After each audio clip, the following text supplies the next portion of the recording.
In biblical times, there was a way that people dealt with sin. Rocks. Remember when they brought her in? They threw her down in the dirt and gathered around her angrily with rocks in their hands. Clothes, if she had any on, torn off. Tears spilling in the dirt in shame. Where was the man? Was she his heart's love or just the afternoon's activity? No way to know, but either way, he wasn't there. She was alone, and soon they would be on her. They, the super religious, pious pillars of the assembly, armed with their bludgeoning hypocrisy and worked up indignation. She had sinned, dead-ending her into a circle of angry religious people with rocks in their hands. Ever been there? Interesting thing about throwing rocks, especially when you throw them hard, it kind of feels good. Like a release, like you've done your part to stop it.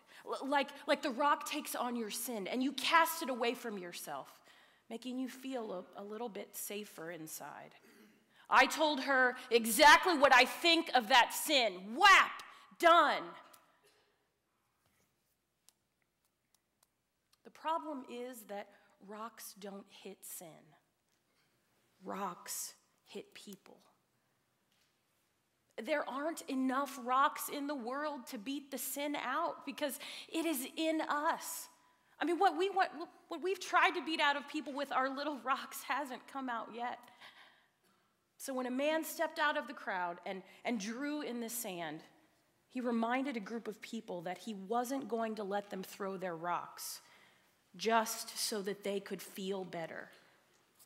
I mean, they could kill her, but it wouldn't solve the bigger problem. And he came to solve the bigger problem so that we wouldn't have to try with our little pathetic rocks.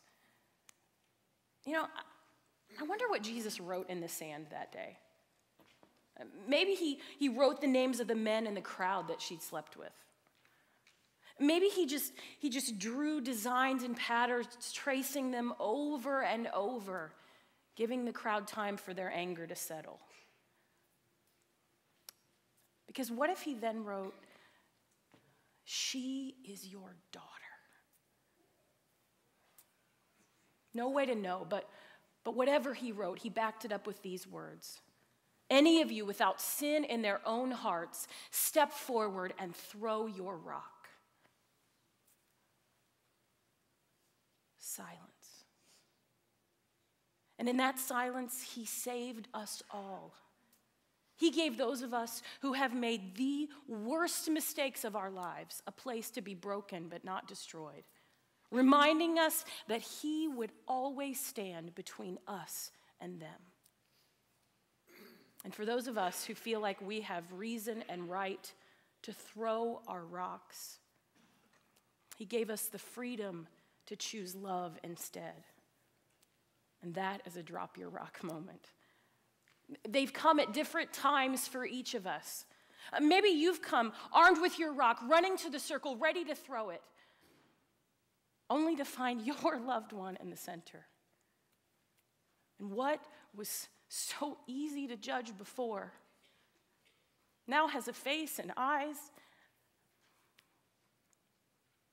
Maybe your best friend confesses their affair or their abortion, or that they've lied to you or betrayed you. Maybe your roommate recounts their latest one-night stand, or that they've fallen off the wagon again, or the list could go on. And the anger comes first, and you take your rock, and you want to throw it. I mean, you want to tell them what you think of what that they have done. But you can't. And the tears fall, and your fingers loosen, and you realize that you can drop your rock.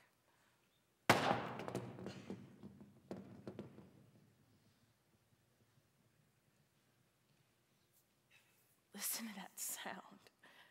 Can you imagine how she must have felt? Hunched over, waiting to feel the pain of all of those rocks, and then hearing them drop one by one, as Jesus stepped between her and the crowd, the church. Maybe you have sat emotionally hunched over, waiting to feel the pain of rocks, only to hear the flat thud of grace instead. You know, our rocks will never change the world, only pockmark it with fear and hate. Maybe Jesus wrote in the sand, "My rock is bigger than yours, and I'll handle this one."